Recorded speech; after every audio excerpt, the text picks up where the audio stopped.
आता पण मी कुठला तरी ते माजी खासदार राजन विचारेंचा एक व्हिडिओ पाहिला, तिथे पण एका हिंदूला मारलेला आहे. एवढा ढोंगणात ताकद आहे ना, जाऊन मोहम्मद अली रोड आणि नल बाजार, भेंडी बाजार मध्ये एका कोणाला तरी दाढी आणि गोल टोपीवाल्याला कानफडीत फडवा ना. ढोंगणात ताकद आहे ना तुमच्या. ते काय मराठी शुद्ध मराठी बोलतात की काय? त्यांच्या थोबाड्यातून कधी आम्ही मराठी ऐकलं नाही. अल्लाहू अकबर सोडून.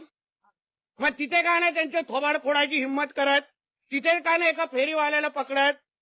आमच्या कुठल्याही हिंदूला अशा पद्धतीने कोण मारत असेल तर आमचं सरकार नक्की कारवाई करणार.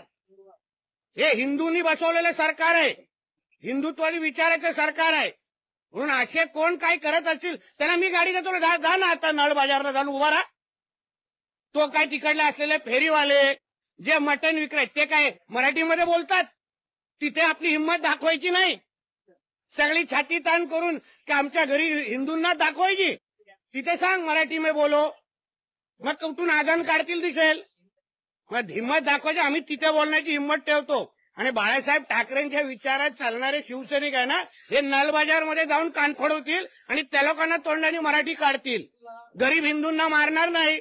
म्हणून अशा पद्धतीचे प्रकार वारंवार अगर आमच्या हिंदूंवर होत असतील ना, तर आमचं पण सरकार तिसरा डोळं उघडेल, हे तरी लक्षात ठेवावं.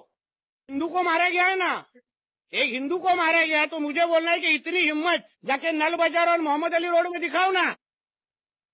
वो जो दाढ़ी वाले और गोल टोपी वाले क्या मराठी में बात करते क्या? शुद्ध मराठी में बात करते क्या? उधर जाने की उनको कान के नीचे बजाने की हिम्मत नहीं है. जावेद अख्तर क्या मराठी में बात करता है क्या? आमिर खान क्या मराठी में गाता है क्या? उधर उसके मुंह से मराठी निकालने की हिम्मत नहीं है. ये गरीब हिंदू को क्यों मारने की हिम्मत कर रहे हो? ये सरकार हिंदू ने बिठाई है, हिंदुत्व विचार की सरकार है. इसलिए इस तरह की कोई भी अगर कोई हिम्मत करेगा तो हमारी सरकार भी तीसरी आंख खोलेगी. इतना मैं इस तरह से कहना चाहता हूँ.